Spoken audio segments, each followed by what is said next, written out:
चलिए कोई बात आगे देखिए।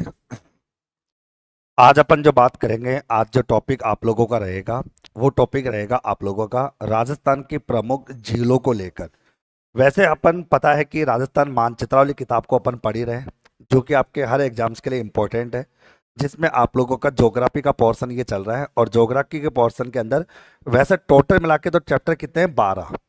और 12 में से लगभग हो गए कितने, 4 चैप्टर अपने हो चुके, जिसमें चैप्टर नंबर 1 आपका कंप्लीट हो गया, 2 कंप्लीट हो गया, मिट्टी कंप्लीट हो गई और नदियां कंप्लीट हो गई। ये आपके 4 टॉपिक कंप्लीट हो चुके। आज आपका 5वां टॉपिक चलेगा, जिसका नाम है राजस्थान की प्रमुख झीलों को लेकर, कि राजस्थान की प्रमुख झीलों से संबंधित बात अपन करने वाले हैं। जितने भी विद्यार्थी जिन्होंने पशु परिचर का बैच नंबर 5 ज्वाइन किया है, उनका एक ही टॉपिक हुआ है, और बैच नंबर जो पुराने वाले हैं उनके 4 टॉपिक कंप्लीट हो चुके हैं। ओके, तो आपको टेंशन लेने की किसी को भी आवश्यकता नहीं है। सबसे पहले तो बता दूं कि आपको, जैसे कि ये जो बुक है आपके सबके पास है ही है, और अपन जो बात करेंगे इसके साथ साथ अपन यहाँ पे डिस्कस करेंगे राजस्थान की प्रमुख झीलों से संबंधित बातें। अब देखो, इससे पहले अपन ने पढ़ा था राजस्थान की मृदा। अब ना राजस्थान की मृदा, ये राजस्थान की मृदा संबंधित टॉपिक हमने डिस्कस किया था, और मैंने बताया था कि जब अपन मृदा को पढ़ते हैं तो मृदा का जो अध्ययन होता है उस अध्ययन को हम बोलते हैं पैडोलॉजी। क्या बोलते हैं अपन? पैडोलॉजी। ये हम बता चुके हैं कि मृदा का जो अध्ययन होता है वो पैडोलॉजी कहलाता है, ये आपको बता चुका था। इसी प्रकार हमने पढ़ा था राजस्थान में जल, ओके, यानी अपना राजस्थान की नदियां, हमने राजस्थान की नदियां पढ़ी थी। और नदियों का जो अध्ययन होता है उस अध्ययन को क्या बोलते हैं? पेटामोलॉजी। क्या बोलते हैं मैंने? पेटामोलॉजी अपन कहते हैं, पेटामोलॉजी अपन कहते हैं। ये अपन बात अपन कर चुके, ओके, ये डिस्कस भी अपन कर चुके थे आपका। इसी प्रकार आज जो हम डिस्कस करने जा रहे हैं राजस्थान की झीलें, हम राजस्थान की झीलों की बात करेंगे, राजस्थान की झीलों से संबंधित बात अपन करेंगे। और राजस्थान की झीलों से संबंधित होता है, इसे इस शब्द के लिए अपन होता है अपना लिम्नोलॉजी। क्या बोलते हैं? लिम्नोलॉजी शब्द का प्रयोग अपन यहाँ पर करते हैं। ये सबका अध्ययन करने का एक तरीका होता है जो अपन बात करेंगे। ओके, प्रश्न ये बनता है कि झील क्या होती है, झील कितने प्रकार की होती है, झीलें कहाँ कहाँ होती है, वो सब बातें अपन डिस्कस करेंगे। एक एक पॉइंट्स के ऊपर चर्चा अपन करने वाले हैं। हम बात करेंगे, जब से कि ये टॉपिक मैं आपको पूरा पढ़ा चुका कि राजस्थान में जो मृदा होती है उस मृदा का जो अध्ययन होता है उसे पेडोलॉजी कहते हैं। राजस्थान में नदियों का जो अपवाह तंत्र होता है उसे पेटामोलॉजी कहते हैं। और राजस्थान की जो झीलें होती है इन झीलों के अध्ययन को लिम्नोलॉजी कहते हैं। ये बात अपन बता चुके हैं। अब प्रश्न बनता है झीलें क्या होती है, तो अपन जानते हैं कि जो अपनी धरातल होता है, जो अपनी पृथ्वी होती है, उस पृथ्वी की सतह का जो ऊपरी जो गर्स्त भाग होता है, जो कठोर भाग होता है, उस कठोर भाग पर जो जल जमा रहता है उस जमा हुए जल को ही क्या बोलते हैं? झील बोलते हैं। वही अपनी झील कहलाती है। ये तो झील की छोटी सी डेफिनेशंस होती है कि झील किसे कहते हैं, मतलब झील का अर्थ क्या होता है। तो आपको बताया जाएगा झील का अर्थ क्या होता है, ये बता दिया कि पृथ्वी की सतह के ऊपरी ग्रस्त भाग पर जो जल जमा रहता है उस जमा जल को अपन क्या बोलते हैं? झील कहते हैं।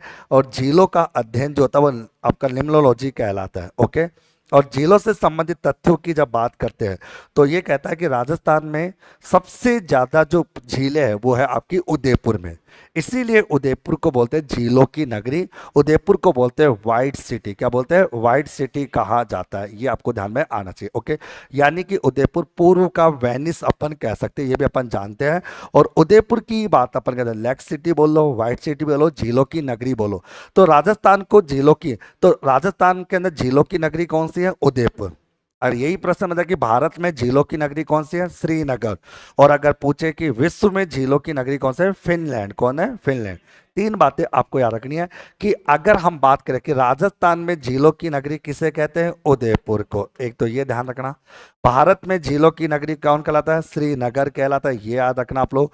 और विश्व में झीलों की नगरी कहलाती है आपकी कौन सी? फिनलैंड की बात करें तो झीलों की नगरी अपन कहते हैं फिनलैंड को, ये आपको याद रखना है। क्लियर सभी को?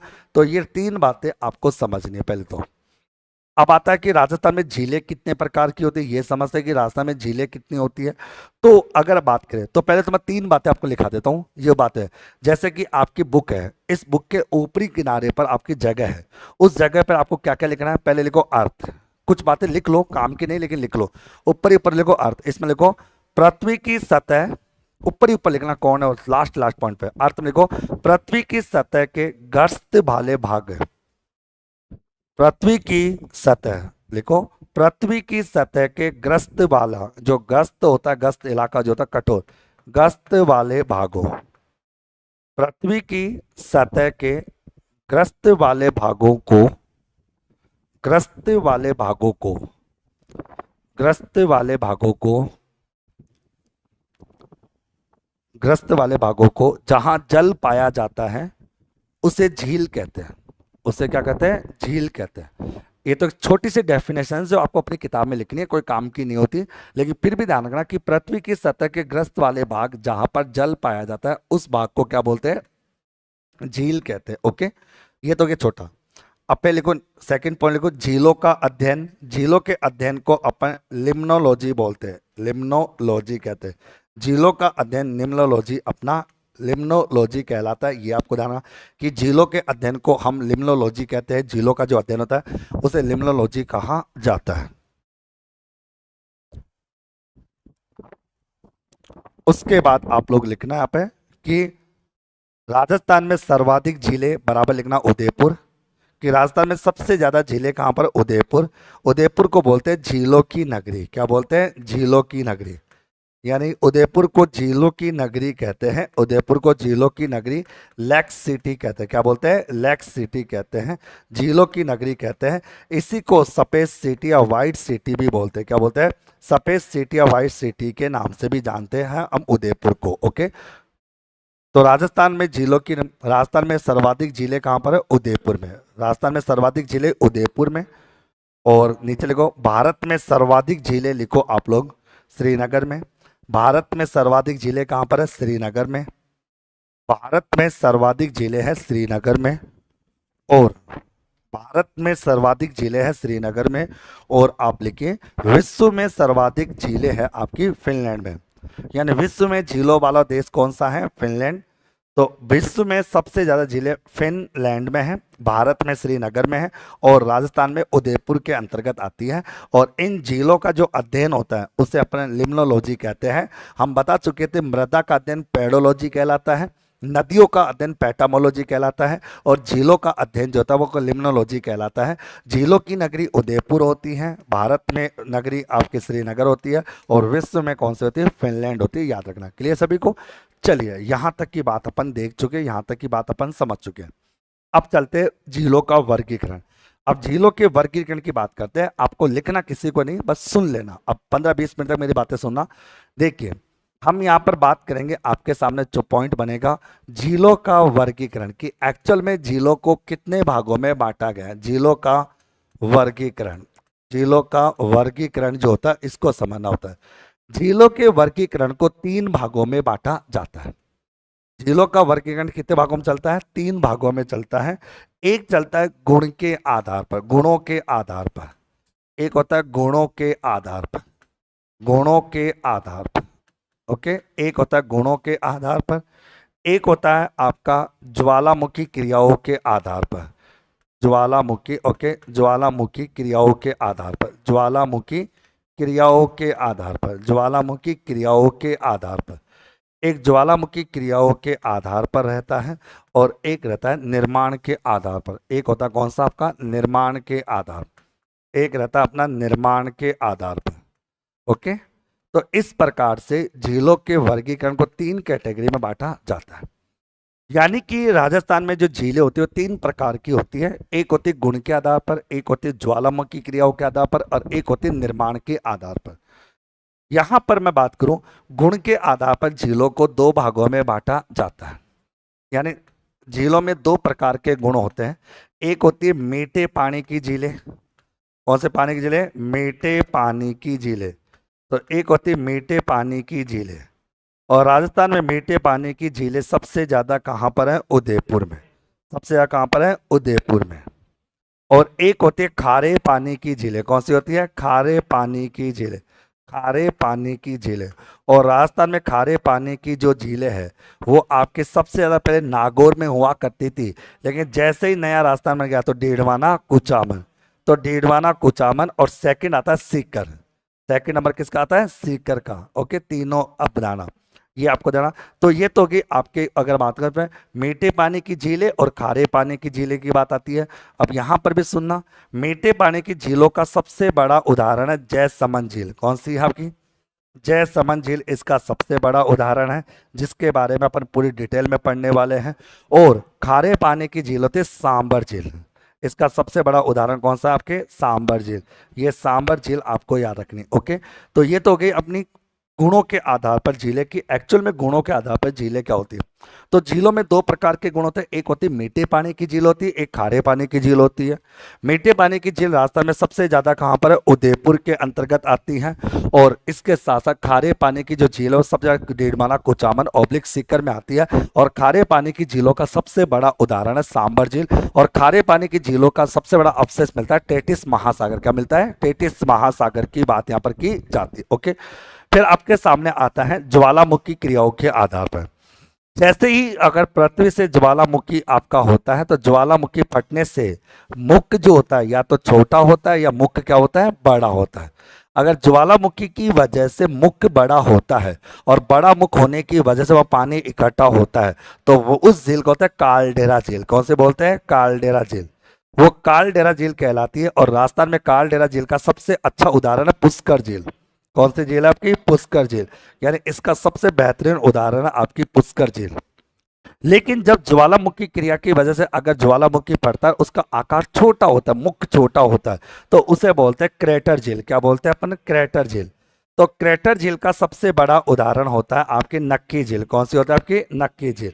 ये भी आपका नक्की झील जो होती है जो माउंट आबू सिरोही में है, सबसे ज्यादा नीचाई पर, सॉरी सबसे ज्यादा ऊंचाई पर, सबसे ज्यादा ऊंचाई पर स्थित झील है आपकी नक्की झील। ये आपको ध्यान में रखना। ओके, इतना आपको समझने की कोशिश यहाँ पर करना। क्लियर? फिर आपके सामने अगला पॉइंट आता है निर्माण के आधार पर। निर्माण के आधार पर झीलों को हम दो कैटेगरी में बांटते हैं। निर्माण के आधार पर हम झीलों को दो कैटेगरी में बांटा जाता है। अरे भैया हेलो, क्या हो रहा है? पढ़ाई पे ध्यान देना, कभी इधर कभी उधर हो रहा है, पढ़ाई पे ध्यान देना। आपको ही कर रहा हूँ, उधर उधर मत देख। निर्माण के आधार पर हम बातें दो होती है, एक होती है आपकी प्राकृतिक झील। कौन सी होती है? प्राकृतिक झील। कुछ झीलें ऐसी होती है जिसको बनाने की जरूरत नहीं होती है, सॉरी वो अपने प्रकृति बना देती है। प्राकृतिक झील का सबसे अच्छा उदाहरण कौन सा है? पुष्कर झील। पुष्कर झील एक प्रकार की प्राकृतिक झील है। और एक होती है निर्मित झील। ओके, यानी कि निर्मित झील जिसका निर्माण आपका होता है, यानी मानव निर्मित झील होती है। और इसका सबसे अच्छा उदाहरण जयसमंद झील। कौन सी? अपनी जयसमंद झील। ओके, ये आपको ध्यान में रखना, जयसमंद झील है, याद आएगा। ये आपके सामने उदाहरण यहाँ पर आ जाएंगे। ये राजस्थान की वो झीलें हैं, ये राजस्थान की वो झीलें आती है जिनके बारे में अपन आते हैं। और जो निर्मित झील होती है, इस निर्मित झील को बेसिकली अगर हम कृत्रिम झील बोल ले तो कोई गलत नहीं, इसको अपन कृत्रिम झील बोल ले तो कोई गलत नहीं है। अब सुनो, इसका तात्पर्य क्या हुआ कि राजस्थान में अलग अलग प्रकार की झीलें हैं, अलग अलग प्रकार की झीलें होती हैं। झीलों का अध्ययन जो होता है वो लिम्नोलॉजी कहलाता है। राजस्थान में झीलों के वर्गीकरण को तीन कैटेगरी में बांटा जाता है। एक होती है आप लोगों की कौन सी हो जाएगी? आपके गुणों के आधार पर। झीलों में दो प्रकार के गुण होते हैं, एक होती है मीठे पानी की झील होती है, तो एक खारे पानी की झील होती है। मीठे पानी की झीलें सबसे ज्यादा आपकी उदयपुर में होती है और खारे पानी की झीलें सबसे ज्यादा क्या होती है? डीडमाना, कुचामन और सीकर के अंतर्गत होती है। मीठे पानी की झीलों का सबसे अच्छा, सबसे बड़ा उदाहरण है आपकी जयसमंद झील। यानी आप ये कह सकते हो कि मीठे पानी की सबसे बड़ी झील कौन सी है? जयसमंद झील। और खारे पानी की सबसे बड़ी झील कौन सी है? सांबर झील होती है। ज्वालामुखी क्रियाओं के आधार पर अगर बात करें तो ज्वालामुखी क्रियाओं के आधार पर जब भी हम बात करते हैं तो आप ये समझने की कोशिश करें कि ज्वालामुखी जब फटती है तो उसका आकार या तो बड़ा होता है या आकार छोटा होता है। अगर ज्वालामुखी का आकार बड़ा होता है और बड़ा होने की वजह वहां पर जल इकट्ठा होता है तो वहां से एक झील का निर्माण होता है, उस झील को कालडेरा झील बोलते हैं। और जब ज्वालामुखी का आकार छोटा होता है और छोटे मुख के अंदर पानी इकट्ठा होता है उससे हम क्रेटर झील बोलते हैं। और इसी के साथ साथ अपन जानते हैं कि निर्माण के आधार पर झील होते हैं प्राकृतिक झील। प्राकृतिक झील वो होती है जिसको कोई बनाता नहीं है, अपने आप ही बरसात के जल से वो अपने आप झील बन जाती है, जैसे कि आपकी पुष्कर झील। और इसके साथ साथ एक होती है कृत्रिम झील। कृत्रिम झील होती है जिसका निर्माण किसी न किसी व्यक्ति के द्वारा या किसी न किसी मनुष्य के द्वारा किया जाता है। और इसका सबसे बड़ा उदाहरण है जयसमंद झील, ये आपको समझना है। और हम जानते हैं कि राजस्थान में जो झीलों का जो अध्ययन होता है, इस अध्ययन के शब्द को हमने किसके नाम लिया, निम्नोलॉजी शब्द के साथ बात किया। हम जानते हैं कि राजस्थान में सर्वाधिक झीलों की बात आती है, कहाँ आती है, उदयपुर में आती है। इसीलिए उदयपुर को झीलों की नगरी, लेक सिटी या व्हाइट सिटी अपन कहते हैं। आप जानते हो कि भारत में सबसे ज्यादा झीलें कहाँ होती है, श्रीनगर में होती है। और विश्व में सबसे ज्यादा झीलें होती है फिनलैंड के अंदर। और झीलों को हम 3 कैटेगरी में बांटते हैं, जिसमें एक होती है आप लोग गुणों के आधार पर, एक होती है ज्वालामुखी क्रियाओं के आधार पर, और एक होती है निर्माण के आधार पर। ज्वालामुखी क्रियाओं के आधार पर झीलें 2 होती है, मुख बड़ा है काल्डेरा, मुख छोटा है क्रेटर। गुण के आधार पर मीठी होती है, खारी होती है, और निर्माण के आधार पर प्राकृतिक होती है और कृत्रिम होती है। अब बताइए यहां तक की बात आप लोगों को समझ में आई या नहीं आई, यस या नो? यहां तक की बात आप लोगों को समझ में आ गया अच्छे से? एक बार इसको देख लो, समझ लो, देख लो, समझ लो, देख लो, समझ लो। 2 मिनट का टाइम दे रहा हूं, अच्छे से समझ लो।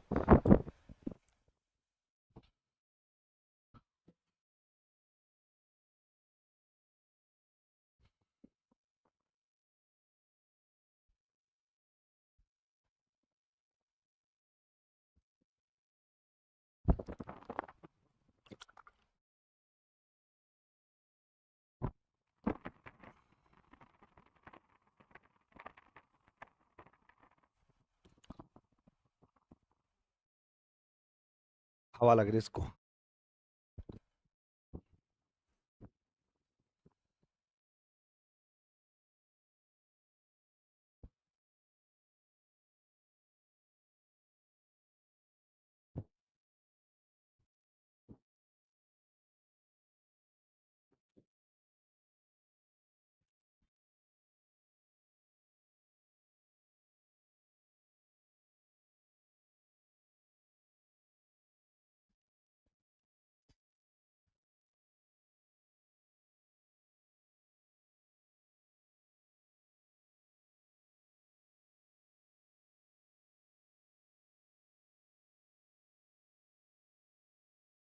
वो अलग अलग है, देखो है तो देखो, पुष्कर झील एक प्रकार के प्राकृतिक ही है।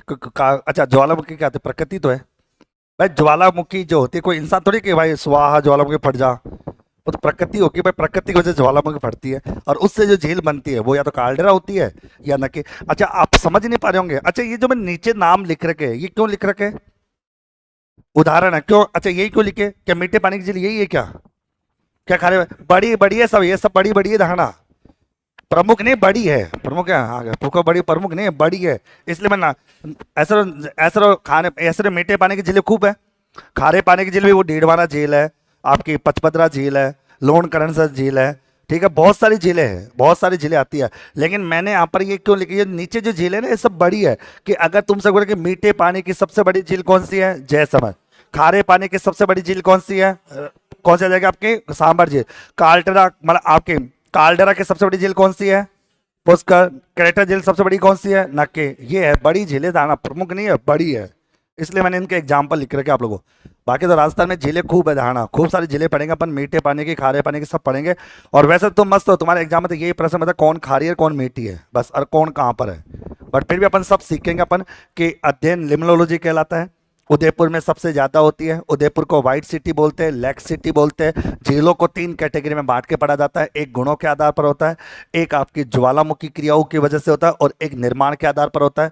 ज्वालामुखी के आकार में मुख बड़ा है तो काल्डेरा है, मुख छोटा तो क्रेटर है? सबसे कम का बहुत जगह है, बहुत ही जगह है, बहुत ही जगह, पता नहीं कहाँ का है। तो 50 जिले हैं, मुश्किल से 15 झीलें पड़ेंगे। अब देख लो तो कम ही कम है सब जगह। तो ये बालक ये पूछना था कि सबसे कम झीलें कहाँ पर राजस्थान में है, तो बहुत जगह है। जहाँ नहीं है वहाँ सब कम ही है, वहाँ पे है ही नहीं। जहाँ पे किसी जिले का नाम नहीं आया ना, देखना बहुत सारी जिले का नाम ही नहीं आएंगे, तो समझ आना कि कम ही कम है। ठीक है, तो इस तरह का प्रश्न कभी नहीं बनेगा। प्रश्न बनने के पीछे एक लॉजिक होता है सर, सुनो। जैसे कि नदियां पढ़ते हैं, तो नदियों में अपन ये जरूर पढ़ सकते हैं कि बीकानेर और चूरू में कोई नदी नहीं है, क्योंकि बाकी जगह है। तो 2 है तो समझ आता है। अब बहुत सारी हो तो क्या क्या पूछेगा, तो कोई नहीं पूछ सकता, टेंशन मत लो। क्योंकि आपको पता है कि गिनी चुनी झीलें हैं अपने यहाँ पर, मुश्किल से 15-16 झीलें हैं। अब 15-16 झीलें तो 15-16 झीलों में, अच्छा झील ये तो है नहीं कि भाई पता लगा कि फैला के पड़ी है भाई कि भाई जयपुर से पता उदयपुर तक, झील तो झील होती है, एक जगह होती है। भाई नदी तो फिर भी सारी बहती रहती है, नाग पहाड़ से कहाँ जा रही है, कच्छ के रण तक, पता कितने जिलों में बह रही है। बट झील तो एक ही जगह होती है ना, इसलिए फिर बहुत जगह होती है, टेंशन मत लो। ठीक है, अब चलो आगे, अब चले आगे।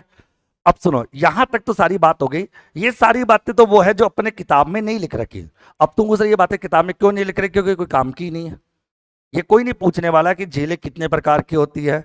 ये तुमसे कोई नहीं पूछने वाला खारे पानी की झील किसे कहते हैं। ये तुमसे कोई नहीं पूछने वाला कि मीठे पानी की झील किसे कहते हैं।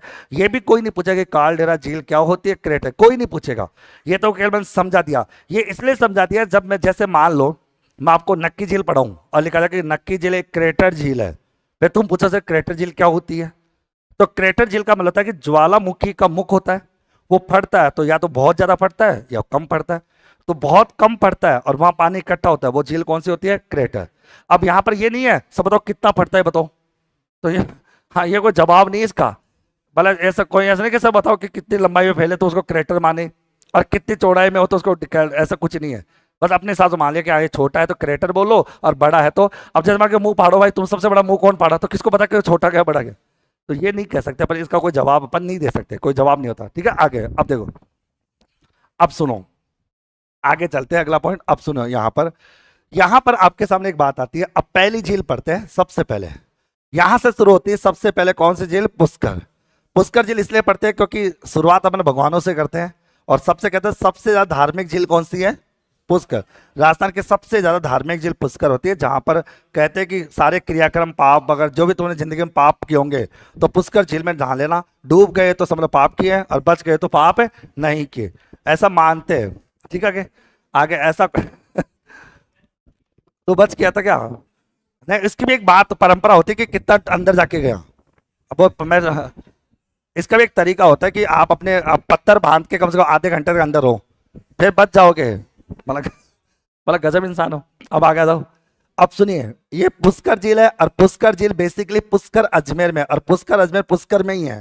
पहले भी पुष्कर में था, अभी भी पुष्कर में है, कोई नया नहीं है। ओके, अपन कह सकते हैं पुष्कर झील का जो निर्माण था वो किसने कराया था, पुष्करना ब्राह्मणों ने कराया था। कौन सा ब्राह्मणों ने कराया था, पुष्करना ब्राह्मणों के द्वारा इस झील का निर्माण करवाया गया था। और ये झील जो होती है वो आपकी अब देखो, निर्माण पुष्करना ब्राह्मणों ने कराया था, लेकिन फिर भी इसको बोलते तो हम कौन सी झील है कि प्राकृतिक झील है। कौन सी झील है अपनी, प्राकृतिक झील है। ओके, और इस झील को बेसिकली हम कौन सी झील में रखते हैं, कालडेरा। कौन सी झील में रखते हैं इसको, कालडेरा झील का उदाहरण मानकर इसको चलते हैं। अपन कह सकते हैं इस झील का जो दोबारा रिकंस्ट्रक्शन हुआ था वो 1809 में हुआ था। मराठा सरदारों ने इसका कंस्ट्रक्शन कराया था। और अपन जानते हैं कि पुष्कर झील जो होती है वो राजस्थान की धार्मिक दृष्टि से सबसे पवित्र झील मानी जाती है। धार्मिक दृष्टि से सबसे ज्यादा पवित्र झील है आपकी पुष्कर झील। कहते हैं कि इस पुष्कर झील पर टोटल जो घाट है वो 52 है। टोटल घाट कितने हैं, 52। टोटल इस पर घाट बने हुए 52।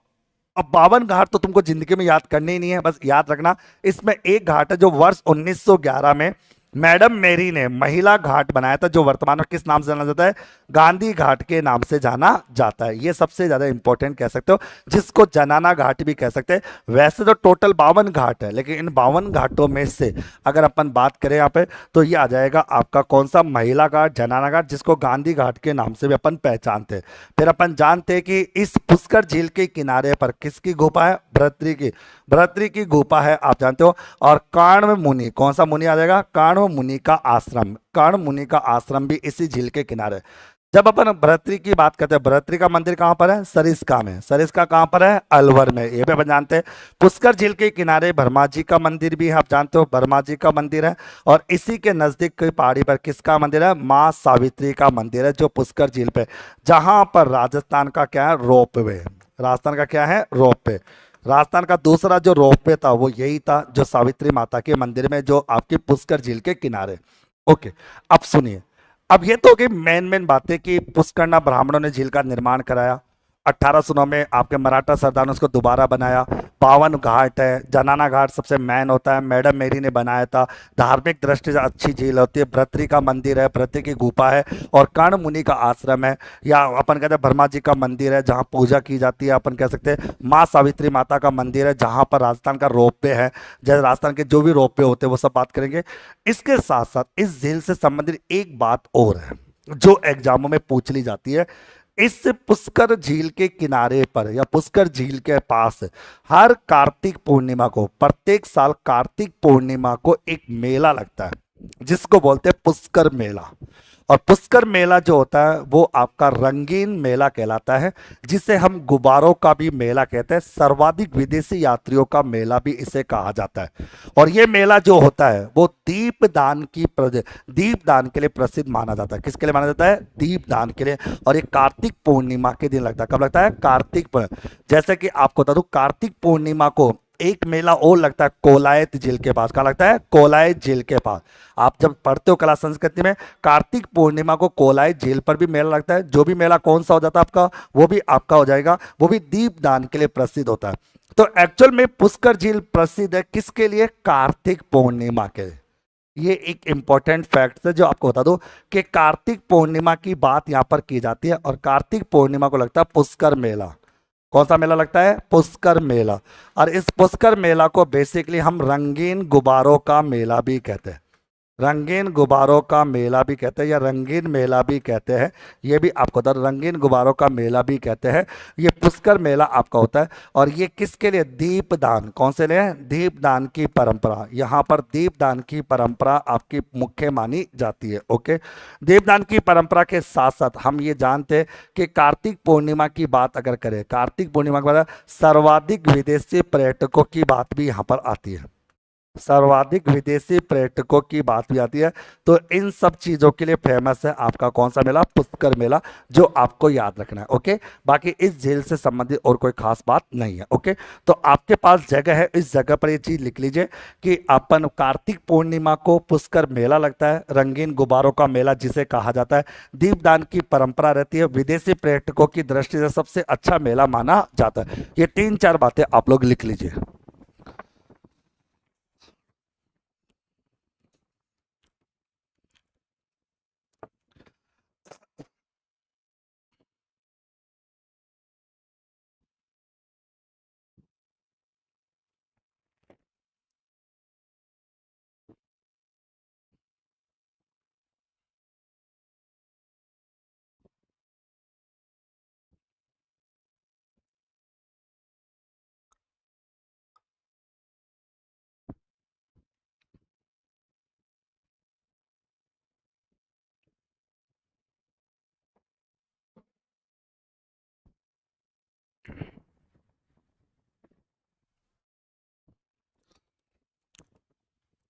अच्छा, आप लोग कला संस्कृति पढ़ते हो, जब कार्तिक पूर्णिमा का नाम आता है तो कार्तिक पूर्णिमा किस किस चीज के लिए फेमस? बताओ, कार्तिक पूर्णिमा बताओ किस किस के लिए फेमस मानी जाती है? एक तो होती है आपकी पुष्कर मेले के लिए, एक आपका कपिल मुनि का मेला होता है जिसे अपन कार्तिक पर कोलाय झील का मेला भी कहते हैं, और एक किसके लिए फेमस है?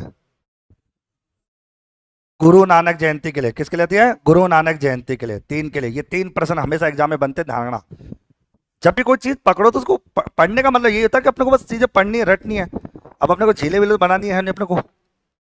अब सुनो, ये हो गया। एक बात और ध्यान कि पुष्कर झील एक चीज के लिए और प्रसिद्ध है। पुष्कर झील के किनारे पर एक वराह मंदिर है। वराह मंदिर जिसका निर्माण कराया था अर्णोराज ने। किसने कराया था? अर्णोराज के द्वारा करवाया गया था। ओके, अर्णोराज। और ये पुष्कर जो झील है वो एक प्रकार की अर्ध चंद्राकार झील है। कौन सी झील है? अर्ध चंद्राकार। ये अर्ध चंद्राकार झील है। ये भी आपको, ये अर्ध चंद्राकार झील है, ये भी आपको ध्यान रखनी है कि ये अर्ध चंद्राकार झील है, ये भी आपको पढ़नी है। ओके, तो ये पुष्कर झील से संबंधित बातें हैं, जितनी भी बातें मैं बता सकूंगा पुष्कर झील को लेकर। अच्छा, अगर इसको पूछे कि मीठे पानी की खारे पानी की, मीठे पानी की झील है। और ये अगर काल्डेरा झील है कि क्रेटर है? काल्डेरा झील है। प्राकृतिक झील है कि कृत्रिम झील है? प्राकृतिक झील है। तीनों प्रकार से भी समझ लिया करो कि अगर इसको गुणों के आधार पर देखें तो मीठे पानी की है, ज्वालामुखी के आधार पर देखें तो काल्डेरा है, और अगर इसको निर्माण के आधार पर देखें तो प्राकृतिक है। तीनों प्रकार से इसको देख सकते हो। ओके, तो ये पुष्कर झील थी। अब सुनो, जैसे तुम एक झील को पढ़ लो तो तुम ज्यादा खुद का मत करो, आगे मत बढ़ा करो कि हमने पढ़ा पहले कौन सी झील? पुष्कर झील। अब इसको याद करने का तरीका क्या रहेगा? ध्यान रखना। सबसे पहली बात तो सुने ध्यान से, पुष्कर झील है कहां पर? पुष्कर अजमेर में। ओके, पुष्कर अजमेर में धार्मिक दृष्टि की सबसे धार्मिक दृष्टि के लिए फेमस होती है। पुष्कर झील आपके अजमेर के अंदर होती है। इसका पुष्कर नाम ब्राह्मणों ने इसका निर्माण कराया, 1809 में मराठा सरदारों ने निर्माण कराया। साथ ही साथ इस पर 52 घाट, जिस पर आपका जनाना घाट, महिला घाट, जिसे वर्तमान में गांधी घाट अपन कहते हैं। क्लियर सभी को। इसके साथ साथ अपन जानते हैं इस झील के किनारे पर मंदिरों की बात करें तो ब्रह्मा जी का मंदिर है, वराह मंदिर है, माँ सावित्री का मंदिर है, भरतरी जी की गुफा है, कर्ण मुनि का आश्रम है। ये इसके आसपास के इलाकों की बात आती है कि पुष्कर झील के आसपास कौन कौन से मंदिर है, क्या है। साथ ही साथ अपन जानते हैं कि इस पुष्कर झील के किनारे पर या पुष्कर के अंदर मेला लगता है। मेला लगा होता है कार्तिक पूर्णिमा को, जिसे पुष्कर मेला कहते हैं, रंगीन गुब्बारों का मेला कहते हैं, रंगीन मेला कहते हैं, क्योंकि रात को चमकता रहता है। विदेशी पर्यटक सबसे ज्यादा आते हैं। साथ ही साथ अपन जानते हैं कि यहाँ पर वराह मंदिर, जिसका नाम अर्णोराज के द्वारा कराया गया। और कार्तिक पूर्णिमा इसलिए फेमस है क्योंकि दीपदान के जो महोत्सव होते हैं वो कार्तिक पूर्णिमा को होते हैं। एक होता है पुष्कर पे और एक होता है कोलाहित पे। कोलाहित झील की बात करें तो कौन सा, कपिल मुनि का जो आश्रम है वहां पर बात की जाती है। ये सब बातें आपको याद रखनी है। तो बताओ पुष्कर झील याद हो जाएगी आप लोगों को? भाई पुष्कर झील सबको याद हो जाएगा अच्छे से? अब 2 मिनट पुष्कर झील को पढ़ लो आराम, पुष्कर झील में नहा लो अच्छे से। नदी कौन है? नदी तो क्या मानोगे, नदी तो अपन पुष्कर की जो बात क्या बोलते हैं वो, पुष्कर की प्रमुख नदी कौन सी बता? नहीं नहीं नहीं नहीं। नदी नहीं, नदी नहीं, नदी पुष्कर एक वो नाम याद नहीं है नाम, एक बार आप नाम बताओ लोनी नदी, लोनी नदी खारी तो नहीं, अच्छा लोनी, नहीं नहीं सर। हाँ, पहले बात तो सर सुनो, प्राकृतिक झील का उदाहरण है तो अपन, तो नदी वजह कोई मानते नहीं, ऐसा कोई आए है? नहीं नहीं, कई जगह किताबों में लिख रखा है बांडी नदी कुछ लिख रखी है। अरे लिख रखी, कई किताबों में लिख रखा है। हाँ लिख रखा है, मैं भी कह रहा हूँ ना, मैं थोड़ी बहुत नहीं लिख रखा, लेकिन ऐसा कभी दिखा नहीं कि झील नदी है। भाई चारों तरफ तो मकान बने हुए तो नदी कहाँ से हरियाली? तब जब ठीक है, अब कभी देखने नहीं गए, ठीक। क्योंकि अगर अपन कभी इस पुष्कर झील को देखोगे तो चारों तरफ तो मकान है, बस तो मेरे नदी कहाँ आ रही है। लेकिन फिर भी किताबों में लिख रखा है, मैं ये नहीं कह रहा नहीं लिख रखा, लिख तो रखा कहीं ने। कहते कि एक्चुअली इसको बोलते अपन प्राकृतिक झील है, तो कोई नदी आई ही नहीं, देखा नहीं कि नदी आ रही हो, और उस इलाके से कोई नदी बह भी नहीं रही।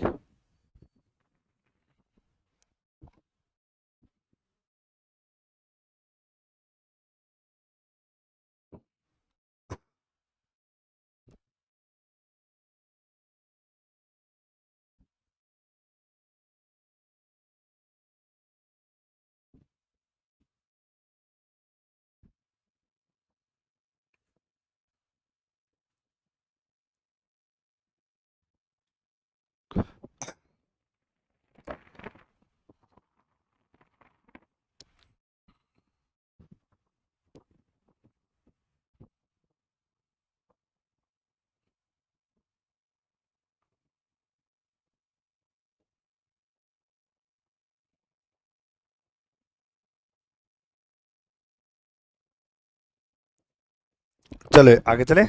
अब चलो आगे देखो, आगे बात करते हैं। नेक्स्ट झील आती है आप लोगों की जयसमंद, आपकी आती है सॉरी पिछोला झील।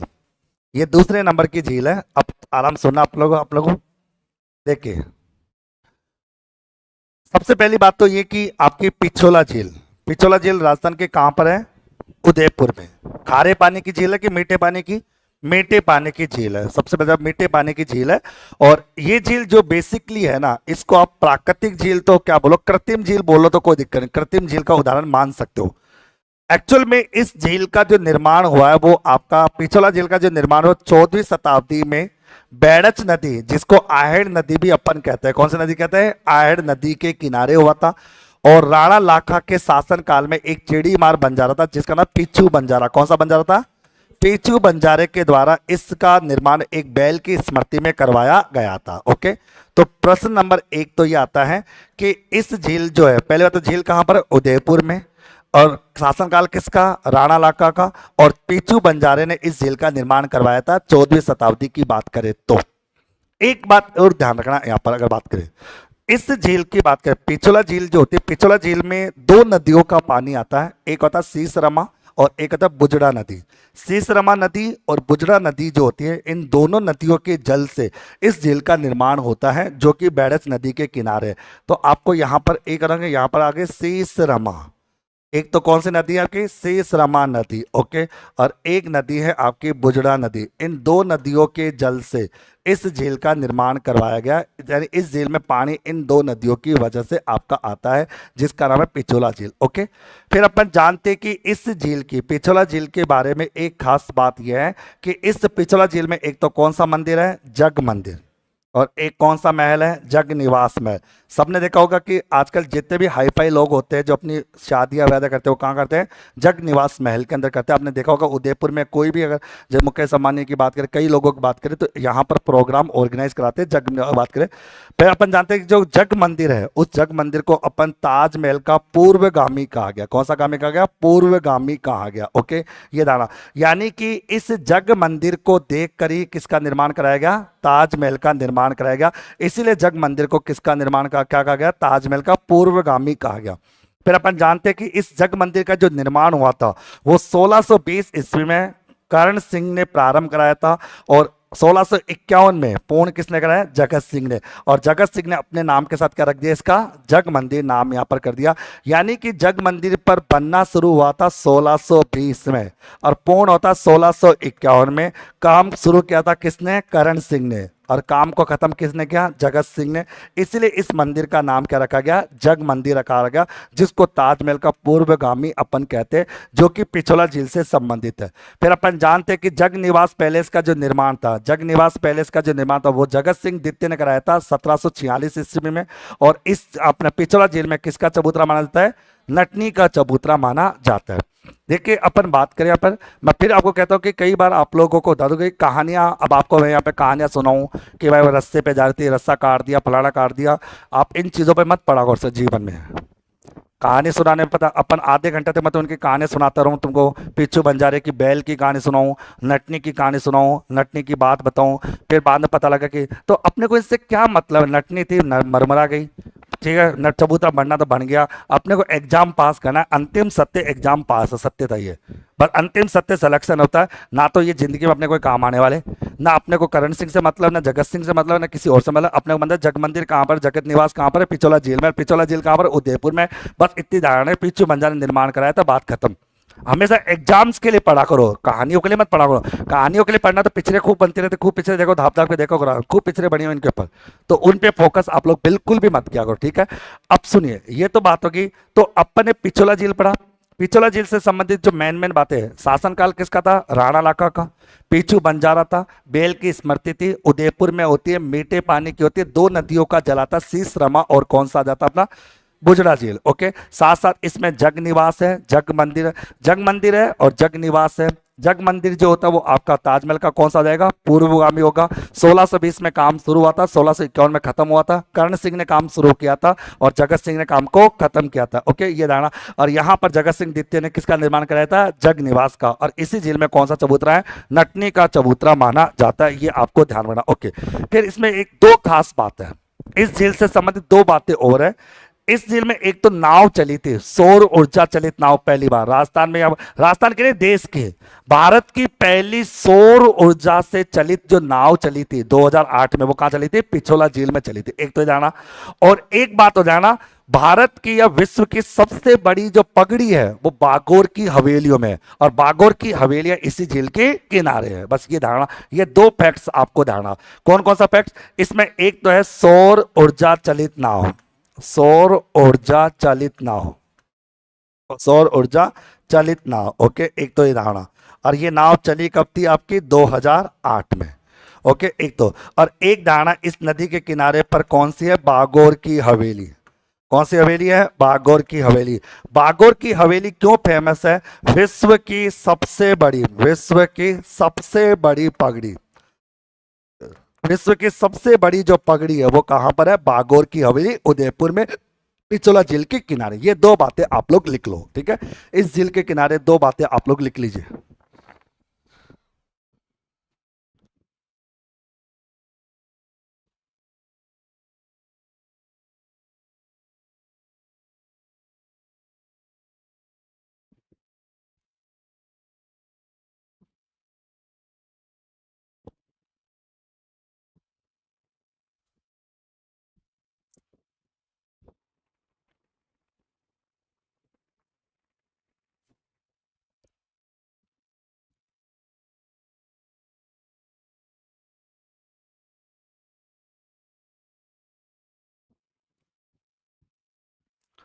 ठीक है। तो एक तो सौर ऊर्जा चलित नाव याद रखना, और एक भागोर की हवेली, और एक और ध्यान, इस नदी के किनारे पर सिटी पैलेस भी है। कौन सा पैलेस है? City palace. Okay, city palace भी इसी न सिटी पैलेस भी है। ठीक है, आपको ध्यान, सिटी पैलेस भी आपकी पिछोला झील के किनारे पर ही है। ये तीन फैक्ट्स आपको और ध्यान में रखना है। बाकी और क्या, यानी कि पिछोला झील को जब भी आप समझो, या पिछोला झील से संबंधित तुमसे कोई भी एग्जामिनर प्रश्न पूछेगा, तो क्या क्या प्रश्न पूछ सकता है वो अपन देख लेते हैं। पॉइंट नंबर एक, तो अपने को ये ध्यान रखना। अब देखो, यहां पर सबसे पहला प्रश्न, तो एक तो इस झील का निर्माण, पहले तो ये मीठे पानी की झील है, और इसको आप कृत्रिम झील बोल लो तो भी कोई गलत नहीं, प्राकृतिक झील बोलो तो भी कोई दिक्कत नहीं, क्योंकि बेसिकली है तो प्राकृतिक ही, क्योंकि नदियों के जल से आई है, तो अपन कह सकते हैं कि प्राकृतिक झील ही है। बनी थी पहले, लेकिन प्राकृतिक झील अपन कह सकते हैं। और इस झील में दो नदियों का पानी आता है, सीसरमा और बुजरा। यानी कि सीसरमा झील नदी और बुजरा नदी का जो पानी होता है, उस पानी को इस झील में लाया जाता है, और इस झील का निर्माण किया जाता है, पानी की व्यवस्था की जाती है। इस झील को जब देखते हो आप, पूरा उदयपुर घूम के आ जाना आराम से। इस झील में आपको दो जगह दिखेगी, जिसमें एक जग मंदिर है और एक जग निवास है। जग मंदिर, जिसको ताजमहल का क्या बोला गया? पूर्वगामी कहा गया। पूर्वगामी मतलब इसको देख कर किसका निर्माण हुआ? ताजमहल का, ये दाना। और जग निवास, जहां पर अपन कह सकते हैं जिसका निर्माण 1746 में जगत सिंह द्वितीय ने कराया था, जग निवास पैलेस की बात अगर करें तो। और अपन जानते हैं कि 1620 ईस्वी की जब बात अपन करते हैं, तो वहां पर जग मंदिर का निर्माण होता है, और पूर्ण होता है 1600 आपका 51 के अंतर्गत, ये दाना। और एक नटनी का चबूतरा, एक सौर ऊर्जा चलित नाव के लिए फेमस है, एक सिटी पैलेस इसके नजदीक है, और इसके किनारे पर कौन सी हवेली है? बागोर की हवेली, जहां विश्व की सबसे बड़ी पगड़ी है। डेट्स ऑल, इतनी सी बात याद रखनी है। और इस पिछोला झील से संबंधित कोई आपका कोई काम है ही नहीं। क्लियर सभी को? तो कितनी झील हो गई अपनी? दो। एक कौन सी? पुष्कर झील, और एक कौन सी आपकी? पिछोला झील। दोनों झीलों को ढंग से कंठ से याद कर लो अच्छे से।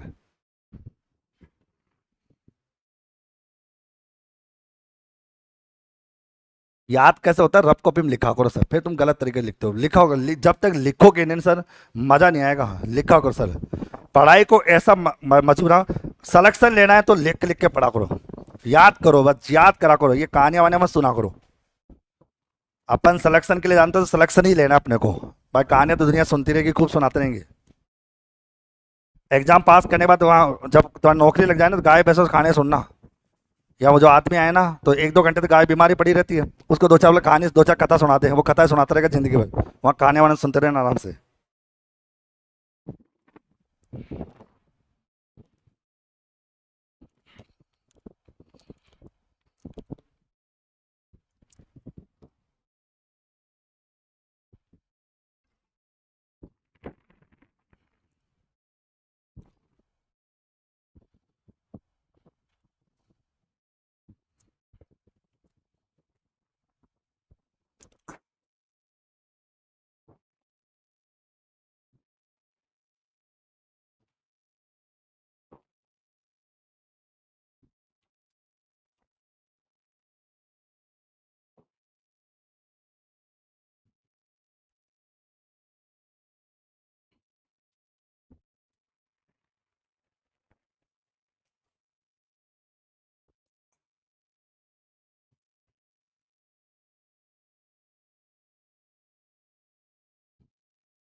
हो गया? देखो, वापस अपने घर आ जाइए। अब एक बार अपन रिवाइज कर लेते पूरा। देखिए, हमने पढ़ा कि अपन जानते हैं कि मिट्टियों का जो अध्ययन होता था, उससे तो क्या बोला जाता रहा? पेडोलॉजी बोलते थे। एक बार बुक बंद कर दो। मिट्टियों के अध्ययन को क्या बोलते रहे? पेडोलॉजी। हम जानते थे कि यहाँ पर नदियों के अध्ययन को क्या बोलते रहे? पेटामोलॉजी। क्या बोलते हैं? पेटामोलॉजी कहते थे। अगर माना पेटोमोलॉजी अपन कहते थे। जबकि अपन जानते हैं झीलों का अध्ययन क्या कहलाता है? निम्नोलॉजी कहलाता है। ये अपन डिस्कस कर चुके थे। ओके, झीलों के वर्गीकरण को कितने भागों में बांटा? तीन भागों में। पहला बांटा किसके आधार पर? गुणों के आधार पर। दूसरा बांटा किसके? ज्वालामुखी के आधार पर। तीसरा बांटा किसके? निर्माण के आधार पर। ओके, गुणों के आधार पर मीठे पानी की झील, खारे पानी की झील, यहाँ पर काल्डेरा झील, यहाँ पर क्रेटर झील, यहाँ पर प्राकृतिक झील, यहाँ पर कृत्रिम झील। ओके, ये देख चुके थे। फिर हमने आप लोगों को बताया कि दो झीलें, एक झील कौन सी बताई? पुष्कर झील। पुष्कर झील जो कि मीठे पानी की झील है, पुष्कर अजमेर में आती है, ये अपन देख चुके। इसमें पड़ा पुष्करना ब्राह्मणों की बात की, 1809 में मराठा सरदारों की बात की, 1911 में जनाना घाट महिला घाट की बात की। टोटल 52 घाटों की बात करते हैं। मंदिरों की बात करते हैं, वराह मंदिर है, सावित्री माता का मंदिर है, बर्मा जी का मंदिर होता है, तो अपन भरतरी की कूपा है, कौन मुनि का आश्रम है, ये सारी बातें अपन देख चुके। कौन सी झील की, पुष्कर झील। और पुष्कर झील एक आता है कौन सी पूर्णिमा, कार्तिक पूर्णिमा। कार्तिक पूर्णिमा जो दीपदान के लिए प्रसिद्ध माना जाता है, ये बात अपन डिस्कस कर चुके। फिर हमने पढ़ी कौन सी झील, पिछोला झील। कौन सी पढ़ी अपने, पिछोला झील की बात की। पिछोला झील की बात अपन करते हैं तो पिछोला झील का संबंध राणा इलाका से संबंधित है।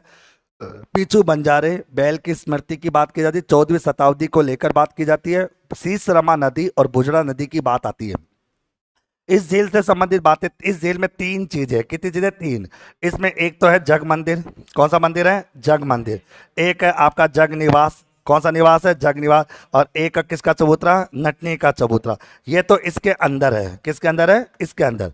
और इसमें चलती है कौन सी नाव, सौर ऊर्जा चलित, सौर ऊर्जा चलित नाव चलती है। ये आपको नाव, ओके, नाव की बात आती है। ओके, अच्छा, इस झील के किनारे दो चीजें, एक तो सिटी पैलेस है। कौन सा पैलेस है, सिटी पैलेस है। और एक किसकी हवेली है, बागोर की हवेली। कौन सी हवेली है, बागोर की हवेलियों की बात आती है। बागोर की हवेलियों से संबंधित बात यहाँ पर की जाती है। तो ये अंदर है, ये इसके किनारे है, ये इसके अंदर है, ये इसके किनारे। और इस झील का संबंध राजस्थान के कौन से जिले से, उदयपुर से। उदयपुर जिसको झीलों की नगरी अपन कहते हैं। और पीछू बंजारे की बात आती है। यहाँ पर जग मंदिर की कहानी 1620 में शुरू होती है, 1651 में क्या हो जाती है, खत्म हो जाती है। जग निवास की कहानी 1746 से संबंधित होती है। नटनी का चबूतरा होता है। सौर ऊर्जा की कहानी शुरू होती है 2008 की। ये आपको ध्यान रखना, बस इतनी सी बात याद रखनी है। ये दो झीलें आपको याद रखनी है। तो बताओ, आज की दोनों झीलें याद हो जाएगी आप लोगों को। यानी आज जितनी भी बातें मैंने बताई उनको, क्योंकि मैं चाहूँ तो आगे भी पढ़ा सकता हूँ। तालाब साई धौलपुर वाली बात बता सकता हूँ आप लोगों को। कायलाना झील आपको जोधपुर की बातें बता सकता हूँ। लेकिन ज़्यादा हाई तो नहीं करने अपने को, बस अपना कोटा पूरा कर लिया कि आज का कोटा पूरा। आज अपने इतना ही पढ़ना, बस इतना ही पढ़ना, ज़्यादा भगना नहीं है। भग के जाना कहाँ, एग्जाम तो दिसंबर में देना है वैसे भी, तो भगना नहीं अपने को। इसी चीज को 10 बार 50 बार पढ़ते जाओ, पढ़ते जाओ, रस्ते जाओ, खूब पढ़ते जाओ आराम से। तुम लोग क्या कहते हो, आज देख कहते हो सर आज झीलें पूरी पढ़ ली, कल पूरी भूल गए, तो फिर पढ़ी क्यों थी। टारगेट रखो कि आज दो झील पढ़नी थी। पुष्कर झील को पढ़ लिया, पुष्करना ब्राह्मणों की कहानी पढ़ ली, मराठा सरदारों की बात देख ली, जनाना मंदिर, जनाना झील घाट को देख लिया, 52 घाटों की बात कर ली, वर्मा जी का मंदिर देखा, माँ सावित्री का मंदिर देखा, रोपवे की बात की, कार्तिक पूर्णिमा की बात की, वराह मंदिर की बात की, भरतरी की गुफा की बात की, कर्ण मुनि के आश्रम की बात की। That's all. ये सारी कहानी किसकी है, पुष्कर झील की। ओके, फिर अपन जाने पिछोला झील की 14वीं शताब्दी, राणा इलाका, पीछू बंजारा बैल। ओके, साथ ही साथ अपन शीशरमा नदी, बुजड़ा नदी का पानी आता है। 1620 में 1651 तक कहानी शुरू होती है जग मंदिर की। 1746 में शुरू होती है जग निवास को लेकर, नटनी का चबूतरा, सौर ऊर्जा चलित नाव और सिटी पैलेस नदी के किनारे पर है। और यहाँ पर बागोर की हवेलियां। That's all. बात करता है, इतना सा टॉपिक रहता है, इतनी सी बात ही आपको पढ़नी होती है, ज्यादा हाय तोबा करने की जरूरत नहीं है। और दोनों की दोनों मीठे पानी की झीलों में आती है। किसमें आती है, मीठे पानी की झील आती है। और राजस्थान में सबसे ज्यादा मीठे की पानी झीलें कहां पर है, उदयपुर। और खारे पानी की सबसे ज्यादा झीलें कहां में, डीडवाना, कुचामन और सीकर में आती है। भारत में सबसे ज्यादा झीलें कहां पर है, श्रीनगर में। राजस्थान में सबसे ज्यादा झीलें कहां पर है, उदयपुर में। और विश्व में सबसे ज्यादा झीलें कहां में, फिनलैंड में। इतनी सी बात आपको याद रखनी, ठीक है। क्लियर सभी को। बाकी बातें अगली क्लास में, अभी साइंस की क्लास होगी, कोई भगेगा नहीं, ठीक है। बैठ के पढ़ो आराम से।